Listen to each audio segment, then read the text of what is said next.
توكل على الله واسمعها من بخر الله. السلام عليكم ورحمة الله. أنا طالع اليوم يا جميع نتكلم معاكم بخصوص الجمعيات الخيرية.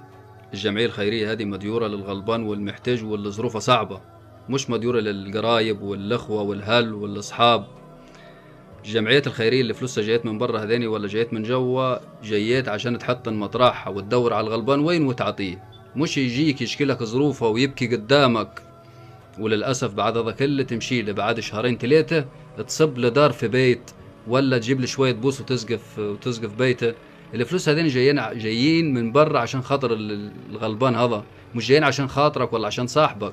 حط له فلوس مطرحهن، وكل أي بني آدم مقيم على هذا العمل أو في أي جمعية يا ريت تبقى محل ثقة، ويا ريت يعني توصل الأمانة كيما هي مبعوثت لك توصلها. انت بتاخد اجر على هذا وبزياده، واحنا عارفين هذا كويس. ويا ريت تحط الفلوس في مطرحها، وانت اللي تدور وتمشي وتدور على الغلبان وين والمحتاج وين وتعطيه وتفك زنقته.